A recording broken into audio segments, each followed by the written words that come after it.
طلباء جیسے کہ ہم نے پہلے خاکہ حالی پڑھا، آج ہم اس کا وہ پیرا نمبر 3 پڑھیں گے، پیج نمبر 65۔ آل انڈیا مسلم ایجوکیشن کانفرنس کے مشہور سفیر مولوی انوار احمد مرحوم کہتے ہیں کہ ایک بار وہ پانی پت گئی، جھاڑوں کا زمانہ تھا، اندھیرا ہو چکا تھا، اسٹیشن سے سیدھے مولانا کے مکان پر پہنچے، دلان کے پردے پڑے ہوئے تھے، انہوں نے پردہ اٹھایا اور جھانک کر دیکھا مولوی صاحب فرش پر بیٹھے تھے اور سامنے آگ کی انگٹھی رکھی تھی۔ انہیں دیکھ کر بہت خوش ہوئے اور اٹھ کر ملے اور اپنے پاس بیٹھا لیا۔ مزاج پرسی کے بعد کچھ دیر ادھر ادھر کی باتیں ہوتی رہی، اس کے بعد کھانا منگوایا۔ مرحوم انوار احمد کھانے کے بہت شوقین تھے، پانی پت کی ملائی بہت مشہور ہے، ان کے لیے ملائی منگوائی۔ کھانا کھانے کے بعد کچھ وقت بات چیت میں گزارا، پھر ان کے لیے پلنگ بچھوا کر بستر کر دیا اور خود آرام کرنے کے لیے اندر چلے گئے۔ یہ بھی تھکے ہوئے تھے، پڑھ کر سو رہے ہیں۔ مولوی انوار احمد کہتے ہیں کہ رات کے 12-1 بجے انہیں ایسا محسوس ہوا کہ کوئی شخص ان کی رضائی کو آہستہ آہستہ چھو رہا ہے۔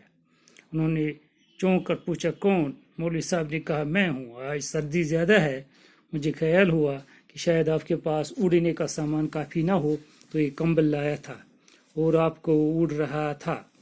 انوار احمد صاحب کہتے تھے کہ مجھ پر ان کی اس شفقت کا ایسا اثر ہوا کہ عمر بھر نہیں بھول سکتا۔ مہمان کے آنے سے اور اکثر ایسا ہوتا تھا، وہ بہت خوش ہوتے تھے اور سچے دل سے خاطر تواضع کرتے تھے اور اس کی خوش رکھنے کی کوشش کرتے تھے۔ مولانا بہت ہی رقیق القلب تھے، دوسروں کی تکلیف کو دیکھ کر بے چین ہو جاتے تھے اور جہاں تک اختیار میں ہوتا اس کے رفع کرنے کی کوشش کرتے تھے اور حاجت مندوں کی حاجت روا کرنے میں بڑی فراغ دلی سے کام لیتے تھے۔ باوجود یہ کہ ان کی آمدنی قلیل تھی، لیکن اپنے پرائے خصوصاً مصیبت زدہ لوگوں کے ساتھ سلوک کرتے رہتے تھے، سفارشیں کر کے لوگوں کے کام نکالتے تھے، اس میں بڑے چھوٹے کی کوئی تخصیص نہ تھی۔ بامروت ایسے تھے کہ انکار نہیں کر سکتے تھے، اس کے لیے آمدنی پر بھی حاجت مندان کے ہاں سے محروم نہیں جاتے تھے۔ تعصب ان میں نام کو نہ تھا، ہر قوم و ملت کے آدمی سے یکساں خلوص اور محبت سے پیش آتے تھے، ہندو مسلم اتحاد کے بڑے حامی تھے۔ جب کبھی ہندو مسلم نزاع کا کوئی واقعہ سنتے تھے تو انہیں بہت رنج و افسوس ہوتا تھا، تحریر و تقریر میں تو کیا نجی اور بے تکلفی کی گفتگو میں بھی ان کی زبان سے بھی کوئی کلمہ ایسا سننے میں نہیں آیا جو کسی فرقے کی دل آزاری کا باعث ہو، بلکہ اگر کوئی ایسا بات کہتا تو برا مانتے اور نصیحت کرتے تھے۔ بے تعصبی کا وصف انہی لوگوں میں پایا جاتا ہے جن کی طبیعت میں انصاف ہوتا ہے۔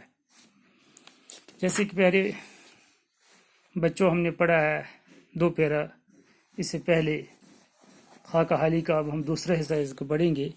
کہتے ہیں کہ مولوی عبدالحق کہتے ہیں کہ آل انڈیا مسلم ایجوکیشن کانفرنس کے مشہور صوفی مولوی انوار احمد مرحوم کہتے ہیں کہ ایک بار وہ پانی پت گئی، یعنی مسلم ایجوکیشن کانفرنس ہوا کرتی تھی، اس کے مشہور سفیر جو تھے انوار احمد، انہوں نے کہا کہ ایک بار ہم پانی پت گئے تھے، جھاڑوں کا زمانہ تھا۔ جھاڑوں کا زمانے میں جب درختوں سے پتے وہ نیچے گرنے لگتے، اکتوبر یا نومبر سمجھ لو، سردیوں کا سیزن، اندھیرا ہو چکا تھا۔ جب ہم پانی پت گئے تو روشنی نہیں تھی، سورج غروب ہوا تھا، اندھیرا تھا، تو اسٹیشن سے سیدھے مولانا کے مکان پر پہنچے۔ جب ہم ریلوے اسٹیشن سے اترے تو سیدھا ہم مولانا کے مکان میں گئے، دلہن کے پردے پڑے ہوئے تھے۔ دلہن اس کو کہتے ہیں جو کھڑکیوں کے اوپر ہوتا ہے، جہاں پردے لگے ہوتے ہیں، جہاں پردے باندھے جاتے ہیں، تو ان پر وہ کھڑکیوں پر پردے پڑے تھے۔ انہوں نے پردہ اٹھایا اور جھونک کر دیکھا تو مولوی صاحب نے پردہ اٹھایا تو غور سے دیکھا، مولوی صاحب فرش پر بیٹھے تھے۔ مولوی صاحب فرش پر بیٹھے تھے، یعنی کمرے کے نیچے جو بھی ہو اپنی حیثیت سے، قالین ہو، کچھ بھی ہو، شیٹ ہو، کوئی بھی میٹنگ ہو، اس کو فرش کہتے تھے، اور سامنے آگ انگٹھی رکھی تھی، یعنی انہوں نے آگ جلائی تھی گرمی کرنے کے لیے۔ انہیں دیکھ کر بہت خوش ہوئے اور اٹھ کر ملے اور اپنے پاس بٹھایا۔ جب اس نے ہم کو دیکھا، یعنی مہمانوں کو دیکھا، تو کھڑا ہوا، گلے لگایا اور اپنے پاس بٹھایا۔ مزاج پرسی کے بعد کچھ ادھر ادھر کی باتیں ہوئی، یعنی خیر و عافیت پوچھنے کے بعد ٹھیک سے پوچھے، کیسے پوچھے، یہ پھر ادھر ادھر کی باتیں، گھر کی باتیں یا علمی باتوں پر محو گفتگو ہو گئی۔ اس کے بعد کھانا منگوایا، تو مہمانوں کے لیے جب کھانا منگوایا تو مرحوم انوار احمد کھانے کے بہت شوقین تھے، کہتے ہیں کہ جو انوار احمد مولانا حالی کے گھر گئے تو جو سفیر تھا مسلم ایجوکیشن کانفرنس کا، انڈین مسلم ایجوکیشن کانفرنس کے، وہ کھانے کے بہت شوقین تھے، اس کو اچھے یہ کھانا، لذیذ کھانا پسند تھا. تو پانی پت کی ملائی بہت مشہور تھی ان دنوں. پانی پت جو دہلی سے پہلے ہی آتا ہے، تو وہاں کی ملائی، کیونکہ حالی ادھری پانی پت میں پیدا ہوئی، تو ان کے لیے ملائی منگوائی. تو حالی نے انوار احمد کے لیے ملائی منگوائی.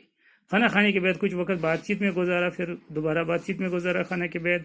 پھر ان کے لیے پلنگ بچھوا کر بستر کر دیا اور خود آرام کرنے کے لیے اندر چلے گئے. یعنی مہمانوں کے لیے پلنگ بلایا، بچھوایا حالی نے، پھر دوسرے کمرے میں چلے گئے. یہ بھی تھکے ہوئے تھے، تو حالی بھی تھکے ہوئے تھے، سو گئے. مولوی انوار احمد کہتے کہ رات کے 1 بجے ایسا محسوس ہوا کوئی شخص ان کی رضائی کو آہستہ. رات کے 1 بجے مجھے ایسا لگا جیسے جو ہماری اوپر رضائی تھی اس کو کوئی چھو رہا تھا. انہوں نے چونک کر پوچھا، یعنی ایک دم انہوں نے پوچھا اس سے کون ہے؟ مولوی صاحب نے کہا میں آج سردی زیادہ ہے، مجھے خیال ہوا شاید آپ کے پاس اڑنے کا سامان کافی نہ ہو تو کمبل آیا. یہ مولانا حالی تھا جو رات کے 1 بجے اٹھے تھے. اس نے کہا تھا کہ میں نے سوچا کہ آپ کے اوپر بستر کم ہے اڑنے کے لیے، تو سردی ہے، میں نے کمبل لائی اور آپ کو اڑ رہا تھا بہت، میں آپ کو یہ اڑ رہا ہوں.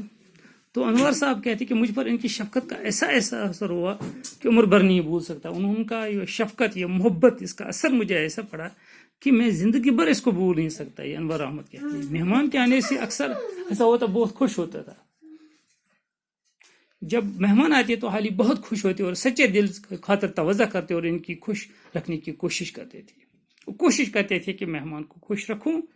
وہ بہت ہی مہمان نواز تھے اور مولانا بہت ہی رقیق قلب تھے. اس کا دل بہت ہی نرم تھا. دوسروں کو تکلیف یا پریشانی میں دیکھ کر وہ خود پریشان ہو جاتے تھے، اس کی رفع کرنے کی کوشش کرتے، ان کی تکلیف کو وہ دور کرنے کی کوشش کرتے تھے جہاں تک ہو سکتے. حاجت مندوں کی حاجت روا کرنے کی بڑی فراغ دلی سے کام لیتے تھے.